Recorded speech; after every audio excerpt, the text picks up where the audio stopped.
신경 네 번째 시간입니다. 오늘까지 해서 하나님이 어떤 분이시냐 하는 것에 대해서 우리의 신앙의 고백, 나는 하나님을 믿습니다. 나는 전능하신 아버지로서 하나님을 믿습니다. 그리고 이제 오늘은 창조주 하나님을 믿습니다. 이 부분에 대해서 우리가 같이 한번 과연 나는 그 고백을 정확하게 하고 있느냐 하는 부분에 대해서 생각을 해보도록 하겠습니다. 창조주 하나님, 하나님이 창조주이시다, 온 우주 만물을 만드셨다, 천지를 지으셨다 라고 할 때 이것은 우주의 기원을 나타내는 말입니다. 우리가 아는 대로 우주의 기원을 알려주는 것으로는 크게 두 가지가 있는데, 하나는 진화론이고 또 다른 하나는 창조론입니다. 진화론은 여러분들이 학창시절에 이미 학교에서 끊임없이 생물 시간을 통해서 배워왔을 것입니다. 그래서 우리도 모르는 사이에 교회에서는 창조론을 듣고 학교에서는 진화론을 듣고 상당히 혼란스러운 시기를 겪으신 분들도 계시리라 생각이 됩니다. 아시는 대로 이 진화론이라고 하는 것이 처음부터 오랜 역사를 가지고 있었던 것은 아니고요, 고작해야 19세기에 등장한 학설인데요, 1809년에 찰스 로버트 다윈이라고 하는 사람이 태어납니다. 이 사람이 한 20살 정도 될 때까지 의학도 했다. 그 아버지가 의사였거든요. 의학도 공부했다가 또 신학도 공부했다가 이렇게 갈팡질팡하다가 결국에는 자기가 가장 관심이 있는 동식물에 대하여서 이제 연구하기로 작정을 하고 이제 생물학을 공부하게 됩니다. 그래서 50년이 흘러서 그가 50살이 되었을 때 1859년에 종의 기원이라고 하는 제목의 논문을 발표합니다. 이 종은 주인, 종 이런 종이 아니고요, 식물의 종들이 있잖아요, 종류, 그런 종의 기원이라고 하는 그 제목을 가지고 논문을 발표하는데, 그때로부터 이 진화론이 이제 본격적으로 학문에 뛰어들면서 세계를 지배하기 시작했던 것입니다. 이 진화론이라고 하는 것은 무엇인가가 있어요. 물체가, 그것이 점액질의 무엇이든지 아니면은 아메바와 같은 무슨 곰팡이 종류가 됐든지 아무튼 무엇인가가 있는데, 그것으로부터 이제 점점 변이를 일으킨다는 것입니다. 또는 여러 개의 종들이 서로 합해지면서 변이가 일어나고, 그런 변이가 일어나는 가운데에서 강한 것은 살아남고 약한 것은 도태가 되면서 자연적으로 선택되어진 새로운 변이들이 계속해서 반복적으로 나타난다라고 하는 겁니다. 그러면서 그것이 사이클이 진화를 이루어간다는 것인데, 이런 것을 자연 선택설이라 말을 합니다. 자연적으로 강한 것들이 살아남고 약한 것들이 도태되면서 점점 발달된 종으로 나아가게 된다. 그런 기원에 의해서 우리 인간도 그런 어떤 진화에 의해서 이렇게 수준 높은 인간이 되었노라 라고 말하는 것이 이제 진화론입니다. 여러분, 이 진화론의 모순이라고 하는 것은요, 먼저 우리 이성적으로 생각을 할 때, 우리 이성적, 합리적으로 또는 과학적으로, 과학의 한 분야니까요, 과학적으로 생각할 때 그 자가당착적이다라고 하는 것인데요, 그게 뭔 말이냐면, 이 진화론이 어떤 가설 위에 세워진 학설이거든요. 가설이라고 하는 것은 증명되지 아니하는 그 무엇을 추측을 하는 것입니다. 가설, 그게 가설이에요. 추측을 해서 그 위에 과학적인 많은 노력들을 투자해서 만들어낸 것이 진화론이에요. 다시 말하면 무엇인가 이 땅에 물질이 뭔가는 있었을 것이다, 그것으로부터 발달되지 않았겠느냐라고 하는 그 뭔가가 있었을 것이라고 하는 가설, 그 가설 위에 과학적인 여러 가지 실험과 임상을 통해서 발전시켜 온 것이 진화론이라고 할 때, 과학에 꽂힌 이 진화론이 과학에서 가장 금기시하고 있는 이 가설이라고 하는 것, 과학은 가설을 받아들이지 않습니다. 항상 증명되는 것만 받아들이는 게 과학이거든요. 그런데 그 과학의 꽃을 피우고 있는 진화론의 밑바닥이 가설이라고 한다는 이런 자가당착적 모순을 가지고 있다라고 하는 것을 우리가 꼭 기억을 해야 돼요. 이러한 그 이성적인 차원에서뿐만이 아니라 의미적인 차원에서도 이 진화론은 상당한 문제가 있습니다. 여러분, 진화론이라고 하는 것이 인간이 어디에서 와서 어디로 가느냐라고 하는 대답을 하고 싶어서 많은 철학적 사고를 하는 중에 그것을 과학에 접목시켜서 과학에서 그걸 풀어내는 것이 진화론 아니겠습니까? 뭔가 어디서부터 왔다 이거예요. 어떤 물질에서부터 왔다. 그것이 곰팡이 됐든 무슨 어떤 뭐가 됐든 거기서부터 와가지고 이렇게 해서 이렇게 되는 것인데, 그래서 우리가 어디로 갈 것이냐라고 할 때 이 출처와 도착에 대한 정확한 과학적, 그들이 좋아하는 과학적 증명을 해내지 못하는 겁니다. 말을 못하는 거예요. 어디서 왔는지에 대한 정확한 과학적인 증거를 대지 못합니다. 그리고 어디로 갈 것이냐에 대해서 정확하게 이야기를 못해요.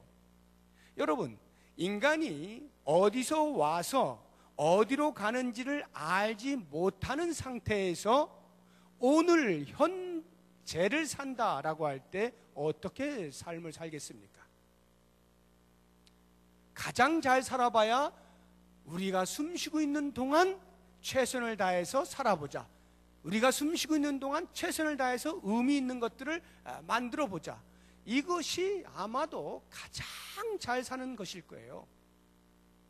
어차피 어디서 왔는지도 알지도 못하고 어디로 가는지도 알지 못하는 인생, 내가 숨쉬고 있는 요때 밖에는 나에게 주어진 시간이 없다라고 생각하기 때문에 이 시간을 어떻게 살아갈까라고 할 때 대부분의 사람들은 그냥 시간이 흘러가는 대로 사는 것입니다. 대부분의 사람들은. 그 중에 조금 생각 좀 한다 하는 사람들이 그나마 가치 있는 일이 무엇일까, 의미 있는 일이 무엇일까를 찾으며 겨우 그 정도 하고 사는 거예요. 이렇게 의미론적으로 볼 때에도 진화론은 우리 인간이 더 이상 무엇인가를 생각할 수 있는, 훨씬 더 고상한 그 무엇을 할 수 있는 것을 직접적으로 막아서고 있다라고 하는 것입니다. 여러분, 그 불교의 윤회 사상을 잘 아시죠? 돌고 돈다 이 말이에요. 돌고 돌아요. 그래서 불교에서 이렇게 쉽게 생물을 죽이지 못하도록 돼 있잖아요. 모기 하나조차도 조심스럽고 개미 하나도 혹시 밟힐까 조심스러운 게 불교 아닙니까? 윤회 사상을 믿기 때문에 그렇습니다. 윤회 뭡니까? 사람이 돈다 이거예요. 이제 어디로 가는지를 모르겠으니까 할 수 있는 말이라는 게 돈다 이 말이에요. 도는데 계속 사람으로 도는 게 아니라 때로는 이 사람이 동물로도 변할 수도 있고 뭐 곤충으로도 변할 수 있고 여러 가지 이제 이렇게 바뀐다는 거예요. 그래서 가능한 한 고급한 생물체로 윤회하기 위해서 하는 게 뭐예요? 이 땅에 있는 동안 하는 게 그게 적선이에요. 선을 쌓는 겁니다. 선을 쌓는 것을 얼마만큼 많이 하느냐에 따라서 내가 다음 세계에는 무엇으로 태어날까? 이 부분에 대하여 이야기하는 것이 윤회 사상입니다. 지난주에 인도 선교사님 오셔서 말씀 전했잖아요. 인도는 종교가 뭐죠? 대표적인 종교가 소를 숭상하는 힌두교입니다. 힌두교, 제가 이제 말을 들어보니까 말이죠. 뭐 힌두교를 깊이 있게 제가 이제 연구한 건 아닙니다만, 그 삶의 행태를 제가 잠시 들어보니까 길거리가 온 천지가 소라는 거예요. 소가 도로를 가면요, 차가 비켜가야 되는 거예요. 소가 들어누워 있으면 깨우면 안 돼. 차가 비켜가고 사람이 돌아가야 돼요. 근데 소만 그런 줄 알았더니 개들도 천지래요. 개의 천국이랍니다. 유기견들이 그냥 온 도로를 점령하고 있대. 그거를 우리나라 사람들이 가면 금방 끝날 텐데 그걸 놔두고 말이죠. 그리고는 그 피해 간다는 겁니다. 왜 그러느냐 물었더니 혹시 모른다는 거지. 저 개가 생전에 우리 아버지였을지 이게 모른다는 거예요. 뭘로 환생된 것인지 알 수가 없기 때문에, 나와 무슨 관계에 있었는지 알 수가 없기 때문에 조심해야 된다는 것이죠. 윤회사상과 동일한 거예요. 진화론이 낳은 오늘날의 결과가 이런 것입니다. 어디서 와서 어디로 가는지를 알지 못하는 인생이 고작 그 기원과 도착을 알기 위하여 고민하고 연구하고 사고하고 사고해서 내놓은 이야기들이 그런 이야기들이에요. 여러분, 그 맛있는 먹을 걸 가지고 왜 그렇게 합니까? 알지 못하니까 그런 일이 일어나게 되는 것이죠. 자, 그렇다고 한다면 우주의 기원에 대해서 진화론이 아닌 또 다른 하나의 중요한 설이 무엇이냐? 그게 창조설이에요. 창조론. 당연히 창조론은 그 근거가 성경에 있습니다. 성경에 근거하고 있어요. 자, 우리는 너무나 자연스럽게 창조론을 믿음으로 받아들이고 있는 사람들입니다. 그게 사도 신경에 나오는 거죠. 전능하사 천지를 만드신 하나님 아버지를 내가 믿사오며, 나는 믿습니다. 누구를? 하나님을. 어떤 하나님을? 천지를 만드신, 창조하신 하나님을 믿습니다. 하나님이 온 우주 만물을 지으신 것을 나는 믿습니다. 이거죠. 우리는 쉽게 믿습니다. 자, 그러면 우리가 이렇게 믿을 수 있는 것은 당연히 그 창조론의 모든 이야기들이 성경에 있기 때문이고 성경에 근거하기 때문인데, 그러면 과연 성경이 무엇이라 이야기하는지를 저와 함께 몇 절을 찾아보도록 하는데요. 가장 먼저 안 찾아도 되는 한 구절을 이제 우리가 같이 한번 해보죠.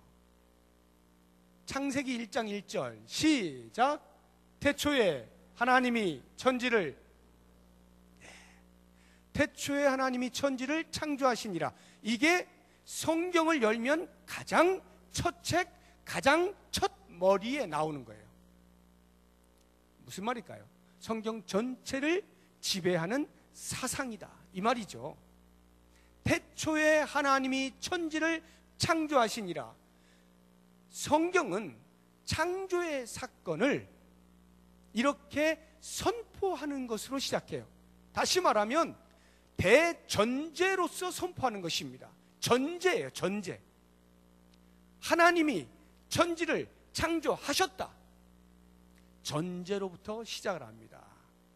그리고 성경은요, 너무도 흥미롭게 창조되어진 피조 세계가 그 창조주이신 하나님을 인정하고 있는 것을 보게 됩니다. 한번 찾아보죠. 이제 시편 19편입니다.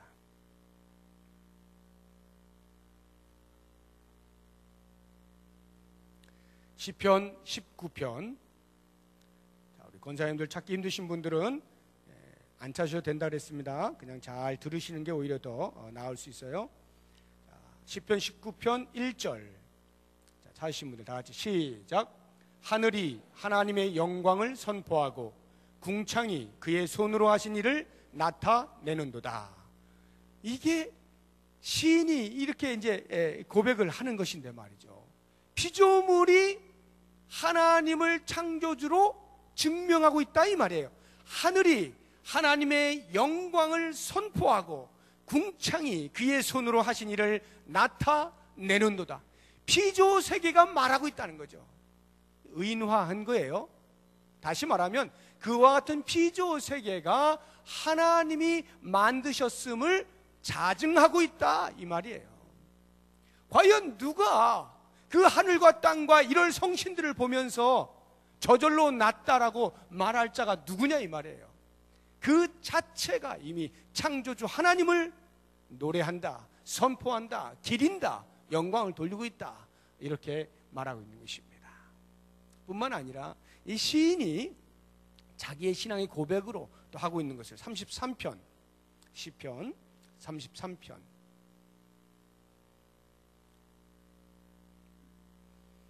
6절을 보시기 바랍니다. 6절 다 같이 시작. 여호와의 말씀으로 하늘이 지음이 되었으며 그 만상을 그의 입기운으로 이루었도다.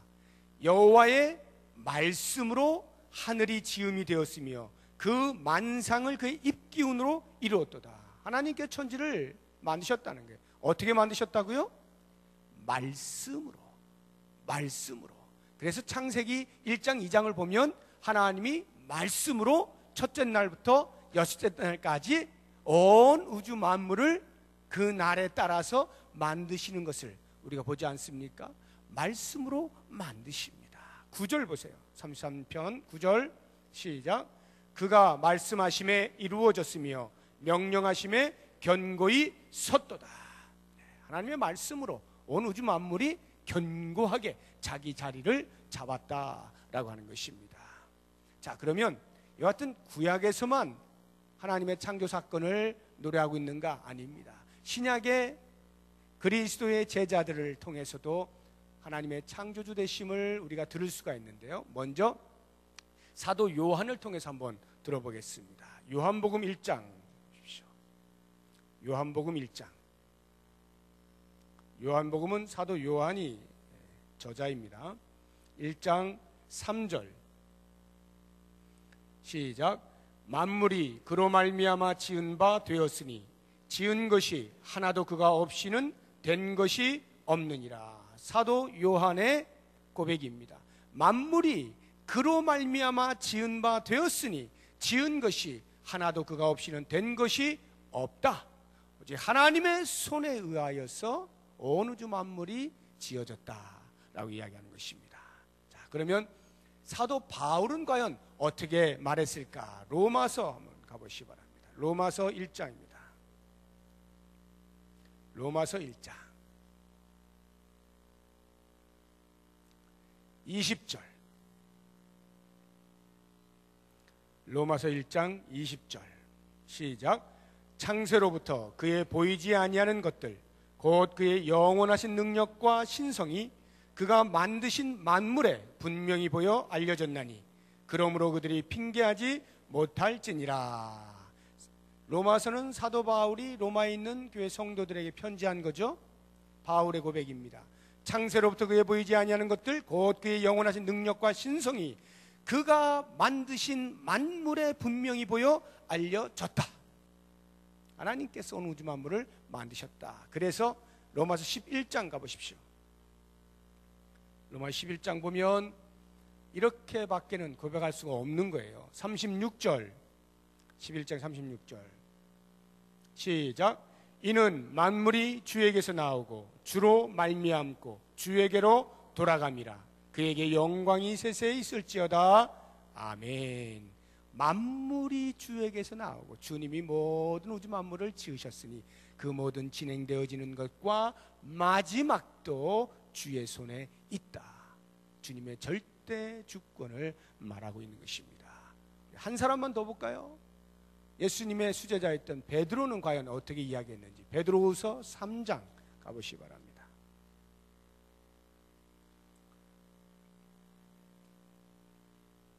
베드로후서 3장. 베드로가 쓴 서신입니다. 베드로후서 5절 시작.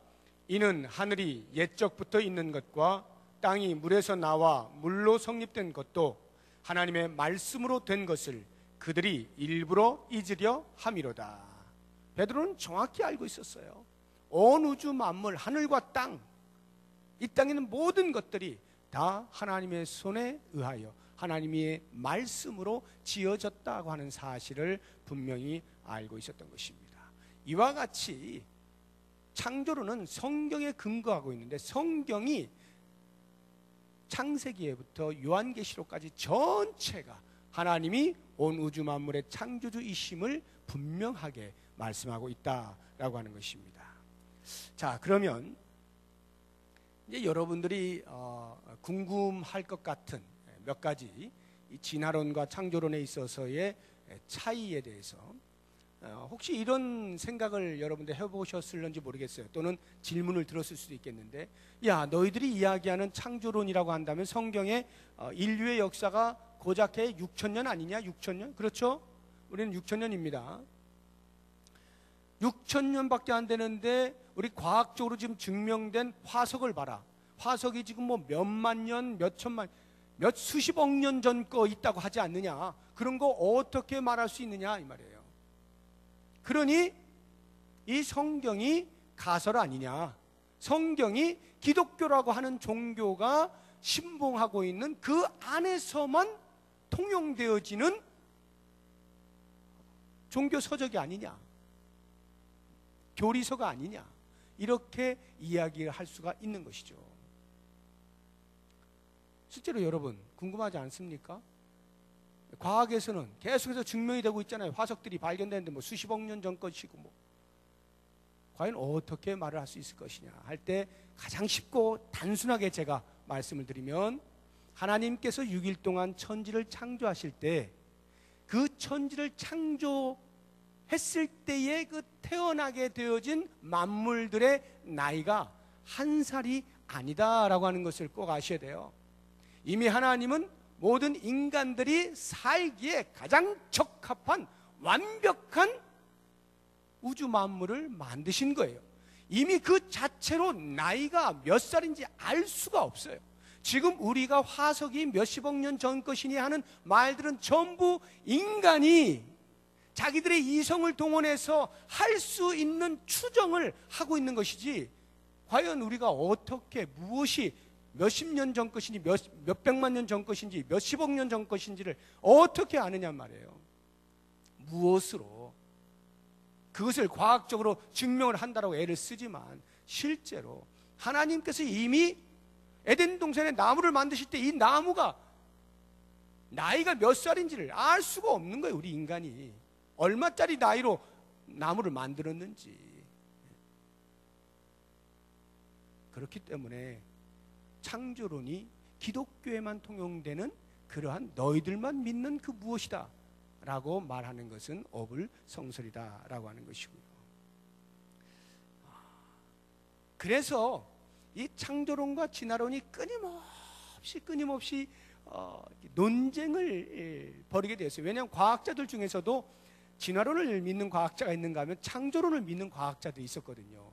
그러니 얼마나 이 논쟁이 심했겠어요. 거기에다가 과학자의 양심으로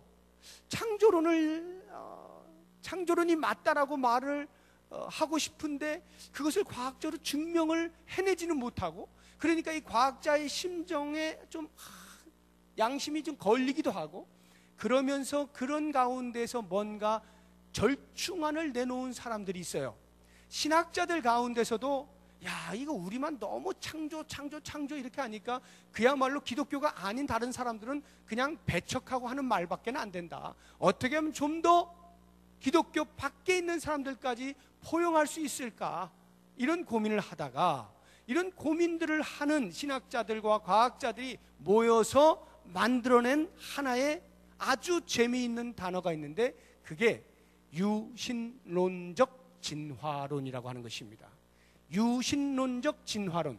그냥 진화론에는 신은 없어요. 창조주가 없어요. 뭔가 물질에서 물질로 이렇게 진화되어진 것 뿐이에요. 그런데 그것만 가지고는 뭔가 과학적이지가 않아요. 역시 가설에 근거했기 때문에 기반이 약해요. 그러다 보니 결국 절충안으로 창조론과 진화론이 함께 만난 용어가 유신론적 진화론입니다. 하나님이 계신다. 그래서 하나님이 온 우주 만물을 만드셨다는 것까지 인정을 하는 거예요. 그리고 그 다음부터 하나님은 잠시 역사의 뒤안으로 물러나셨다는 겁니다. 하나님이 천지를 다 만드시고 아 좋구나 하고 하나님은 더 이상 활동하지 않으시고, 그 다음부터 진화가 일어나게 됐다는 거죠. 하나님이 만드신 그 무엇에서부터 진화가 일어나기 시작해서 오늘날까지 이렇게 되었노라고 이야기를 하는 유신론적 진화론이 있어요. 여러분 어때요? 솔깃하지 않습니까? 그럴듯하지 않습니까? 야, 그거 괜찮네. 창조론도 말이 되고 진화론도 배척하지 않아도 되고 괜찮네 라고 생각하시면 큰일 나는 겁니다. 큰일 나는 거예요. 그럼 반인 반수 맞나요? 반인 반수? 반은 인간이고 반은 짐승이고 그런 모양이에요. 위에는 양복 옷도를 입었는데 바지는 한복 바지를 입은 거예요. 창조론과 진화론은 그 내용 자체가 만날 수가 없는 것입니다. 만나지지가 않는 거예요. 그런데 그걸 억지로 두 개를 만들어 놓고 만나게 해놓고서 절충안이라고 하고 이것이 싸우지 않아도 될 만한 모든 사람들이 받아들일 만한 것이다라고 이야기한다면 우리는 깜빡 속고 있는 것입니다. 아주 회개망측한 모습이 되어버리는 거예요. 물과 기름이 하나일 수가 없는 것입니다. 절대적으로 나누어지는 것, 함께 할 수가 없는 두 개의 사상을 묶어놓고 그렇게 이야기할 수 없는 것이다 라고 하는 것입니다. 자, 그렇다고 하면 이제 사람들이 묻는 거예요. 그래? 알았다. 그러면 너희 창조론을 그렇게 주장하는데 한번 증명해봐. 증명해라. 우리한테 증명해라 라고 결국에는 사람들이 이야기하게 돼 있어요. 여러분 증명할 수 있습니까? 하나님이 천지를 창조하셨다고 하는 창조주가 계시다고 하는 것을 증명할 수 있어요?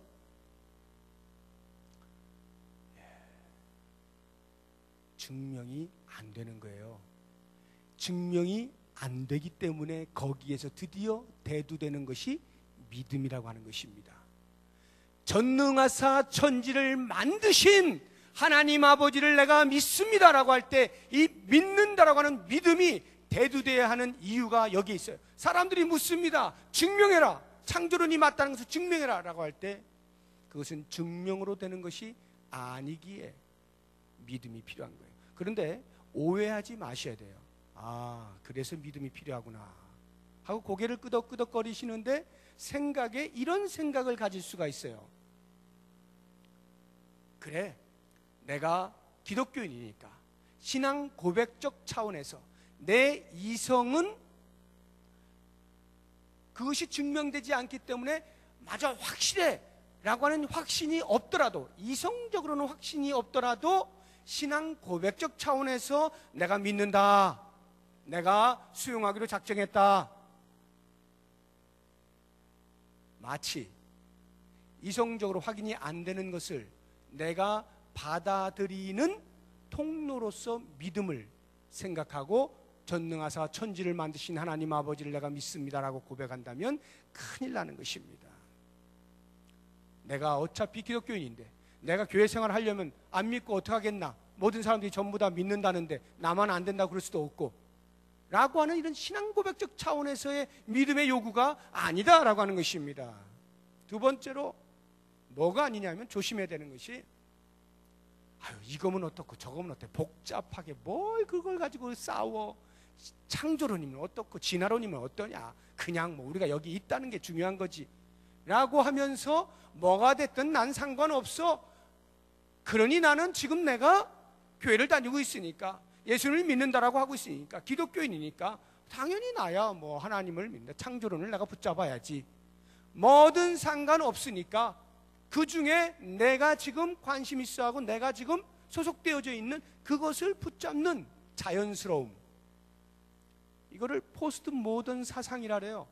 뭐가 되든 상관없는 거예요. 하나님이 누가 됐든 상관없어요. 부처도 하나님일 수 있는 거고 예수도 하나님일 수도 있는 거고 뭐 그냥 하나 붙잡는 거지 뭐.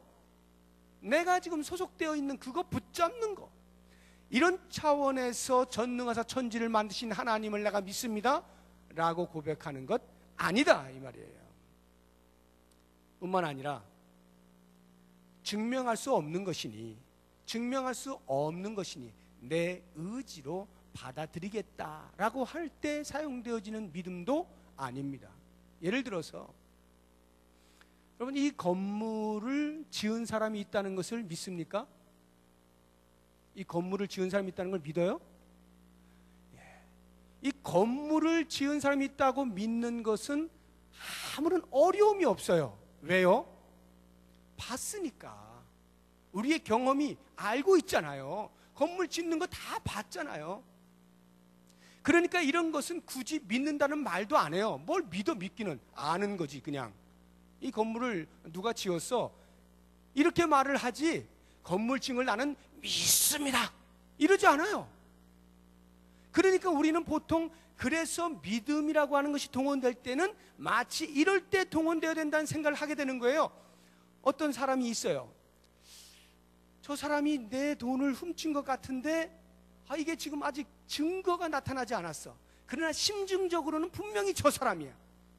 그래서 나는 저 사람이 범인이라고 뭐라고 말해요? 그때 믿는다 이렇게 말하죠.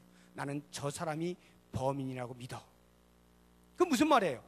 범인인지 아닌지에 대한 증명이 확실히 되지 않았지만 내 의지로, 나의 의지로 그것을 받아들이는 거예요. 저 사람이 범인이야 라고 받아들이는 그것을 믿음이라고 우리가 보통 생각하기 때문에 창조주 하나님을 믿습니다라는 말도 그렇게 이해를 해서 어차피 천지를 만든 이 부분에 대해 우리가 본 것도 아니고 우리가 무슨 과학을 통해서 증명해낼 수 있는 것도 아니니 어쩌겠는가, 우리가 믿을 수밖에 라고 하는, 증명해낼 수 없는 것에 대하여 수용하겠다고 하는 나의 의지의 통로로서 믿음이 사용되어져선 안 된다는 말이에요. 굉장히 중요한 말이에요. 우리가 하나님이 창조주시다라고 하는 것을 믿는 것은요, 그러면 왜 하나님이 우리에게 그것을 믿는 그 믿음을 통해서 창조의 사실을 알게 하셨는가, 받아들이게 하셨는가 라고 할 때 말이죠. 여러분 이렇게 생각을 해보세요. 증명이 안 되는 거기 때문에, 증명할 수 없는 것이기 때문에, 그러니까 네가 믿어라, 그냥 믿어, 그냥 믿어라. 이래서 하나님 우리에게 믿음을 통하여 창조를 받아들이게 하신 게 아니고요, 우리의 이 미약하고 미천한 이성의 한계에 대한 하나님의 지극한 배려인 것입니다. 무슨 말이냐면, 만약에 하나님이 천지를 창조하신 사건들에 대해서 봉숭아를 창조하시고 해바라기를 창조하시고 호랑이를 창조하시고 다 만드신 각각의 것들에 대해서 만약에 과학이 하듯이 그것을 증명해내는 어떠한, 이 건축으로 치자고 하면 건축의 설계도가 있지 않습니까? 그런 설계도를 만약에 작성한다라고 생각을 해보세요. 하나님이 우리에게 납득시키기 위하여, 자 봐라, 내가 1월 성신 만들었다, 자 여기 있지 설계도, 잘 봐. 그리고는 그 설계도에 따른 조작법까지, 매뉴얼까지 다 부착해가지고 만약에 기록을 해두었다라고 가정을 해보세요. 여러분 그 분량이 과연 얼마만큼일까요? 우리 인간들이 그걸 다 읽을 수 있을까요? 어림도 없습니다. 뿐만 아니라, 분량뿐만이 아니라 내용 자체를 우리 인간이 다 이해하지 못해요. 인간의 이성에 한계가 있습니다. 하나님의 그 오묘한 창조의 솜씨를 기록한다 한들 그것을 우리가 읽고 알아들어서 그러네요, 진짜네요 하고 하나님을 창조주로 인정할 수 없는, 그게 불가능한 거예요, 우리 인간에게는. 만약에 우리 인간의 이성의 한계만큼만 하나님이 그만큼만 창조를 하셨다고 가정을 해보세요. 그래, 내가 인간들이 이해할 수 있는, 설명을 해서 이해할 수 있는 그 부분만 내가 창조하자 하고 만약 창조했다면 오늘날의 세상이 어땠을 것 같아요? 지극히 초라할 겁니다. 지극히 초라할 거예요. 세상에 어떻게 온 우주 만물을, 그런 걸 우리가 누릴 수가 있습니까? 우리 인간 이성은요, 그걸 만든 그 도면을 볼 능력이 안 되는 거예요. 그런 사람에게 하나님께서 무엇으로 과연 증명을 하셔서 우리로 하여금 받아들일 수 있게 만들 수가 있단 말입니까? 안 되는 거예요. 안 되기 때문에 하나님이 하신 방법이 뭐냐? 천지를 뭘로 창조하셨다고요? 말씀으로. 그냥 하나님이 말씀으로 창조하신 거예요. 그 엄청난 설계도와 매뉴얼을 작성하지 않아도 되게 하나님이 말씀으로 창조를 해버리신 거예요. 그래서 창세기 1장과 2장 단 2장에 거쳐서 온 우주 만물의 기운이 다 나와 있지 않습니까? 말씀으로 첫째 날 뭐 만드시고, 둘째 날 뭐 만드시고, 여섯째 날 그렇게 만들고 끝나신 거예요. 왜요? 횡포가 아니고요, 인간의 한계에 대한 하나님의 배려라고요. 그렇게 말씀으로 지으시고, 그리고는 그것을 받아들일 수 있는 통로로 뭘 삼으셨다? 믿음. 그것을 우리가 수용할 수 있도록 믿음이라고 하는 것을 우리에게 요청하신단 말이에요. 그래서 우리가 그 하나님의 천지를 지으신 그 솜씨에 대하여 우리는 다른 그 무엇이 아닌 전능하사 천지를 만드신 하나님 아버지를 내가 믿습니다, 이렇게 말하는 거예요. 그게 사실인지 아닌지 모르겠지만 내가 믿고 볼게요, 이게 아니에요. 너무나도 지극한 사실, 너무나도 지극하게 하나님 만드신 것, 그것을 내 머리로는 받아들일 수가 없기 때문에 하나님이 마련해 주신 믿음이라고 하는 이 좋은 통로를 가지고 우리가 믿음으로 보기만 하면, 믿음으로 고백하기만 하면, 믿음으로 위를 바라만 보면 금방 하나님의 솜씨를 볼 수 있게 만들어 놓으신 거예요. 얼마나 감사한 일입니까? 이것이 바로 이 사도신경 가운데 고백으로 들어있는 거예요. 그러니까 우리가 고백을 할 때, 천지를 창조하신 하나님을 고백을 할 때, 그러면 과연 그 고백 속에서 우리가 무엇을 이 땅에서 느끼며 어떠한 태도로 살아가야 할 것이냐라고 하는 것을 짧게 제가 몇 가지를 말씀을 드리겠는데, 그러면 하나님의 창조주심을 이제 우리가 믿어요. 믿음이라고 하는 그 통로를 통해서 받아들일 수 있게 되었어요. 그랬을 때 그 창조주 하나님을 인정하는 자의 삶의 태도가 첫 번째는 겸손이에요. 겸손입니다.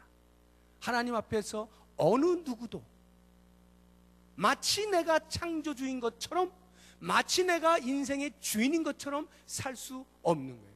내 인생의 주인이 누구예요? 나를 만드신 하나님 아버지.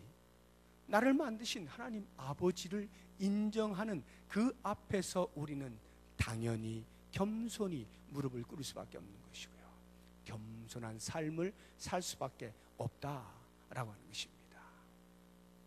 이러한 겸손에 더하여서 한 가지 더 중요한 것은, 그래서 우리는 이 땅을 사는 동안에 하나님께서 기뻐하실 일들을 하며 사는 성실한 삶을 살게 돼 있어요.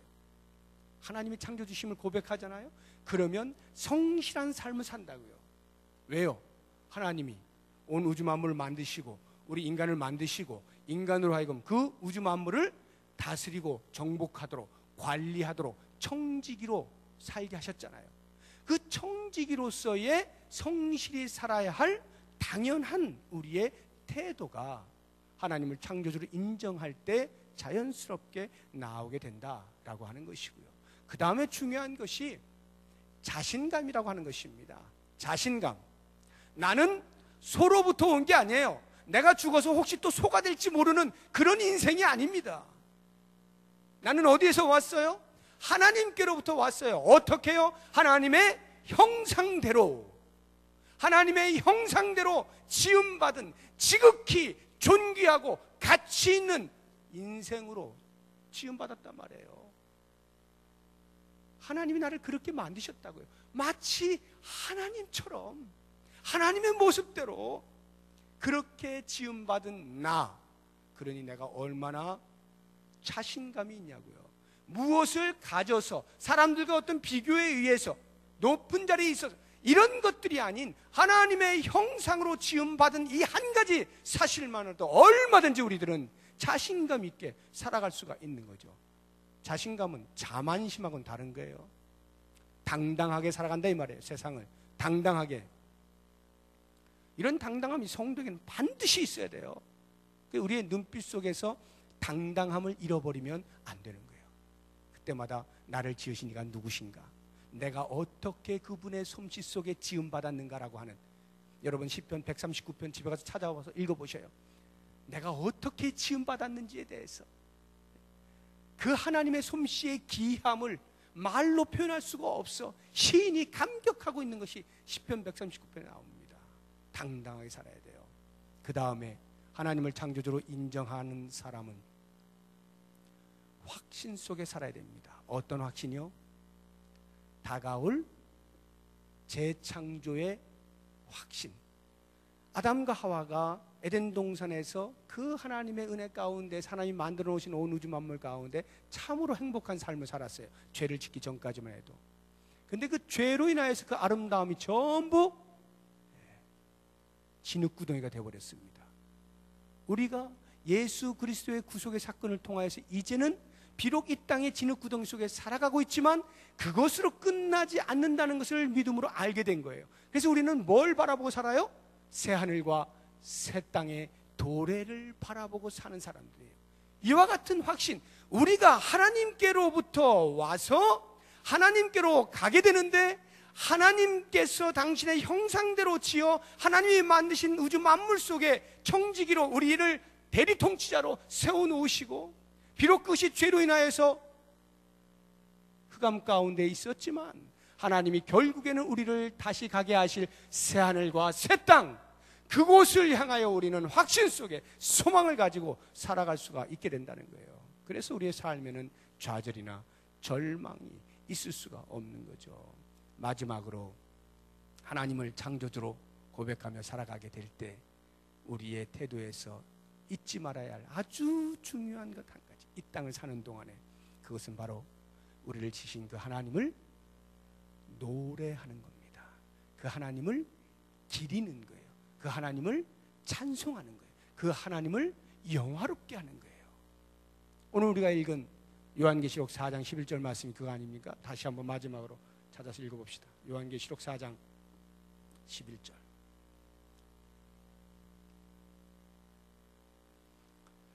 다 같이 시작. 우리 주 하나님이여, 영광과 존귀와 권능을 받으시는 것이 합당하오니 주께서 만물을 지으신지라 만물이 주의 뜻대로 있었고 또 지으심을 받았나이다 하더라. 온 우주 만물을 지으신 창조주 하나님은 피조 인간으로부터 찬양을 받으시기에 합당한 분입니다. 우리들은 그 하나님을 영원토록 노래하며 살아야 돼요. 물론 새하늘과 새 땅이 임할 때, 그때는 더 이상의 다른 그 무엇도 없이 오직 그렇게만 하며 삽니다. 그러나 그때가 도래하기까지 이 땅을 사는 동안 우리들은 많은 할 일들이 있어요. 그 가운데에서 으뜸은 그 모든 것에서 하나님을 노래하는 것으로 계속하여 초점을 맞추는, 우리가 일을 할 때에도, 우리가 쉴 때에도, 우리가 무엇을 할 때도, 어떤 경우에도 계속 하나님을 찬양하는 이 한 가지 사실을 놓치지 않고 계속적으로 하나님을 영화롭게 하는, 경배하는, 예배하는, 노래하고 그 하나님의 행하신 귀한 일들을 선포하는 이와 같은 일들이 창조주 하나님을 믿음으로 고백하는 자들이 가져야 할 마땅한 자세인 겁니다. 이제 오늘 우리가 사도신경 날마다 암송을 하는데, 전능하사 천지를 만드신 하나님 아버지를 내가 믿습니다 라고 고백할 때 바로 이와 같은 창조주 하나님을 분명하게 인식하시고, 피조된 우리 인간이 그 하나님을 위해서, 그 하나님 앞에서, 하나님 안에서 어떻게 살아야 하는지, 맨 마지막에 제가 말씀드렸던 몇 가지들을 꼭 기억하시면서 그런 아름다운 삶을 살아가시기를 주의 이름으로 축복합니다. 기도하겠습니다.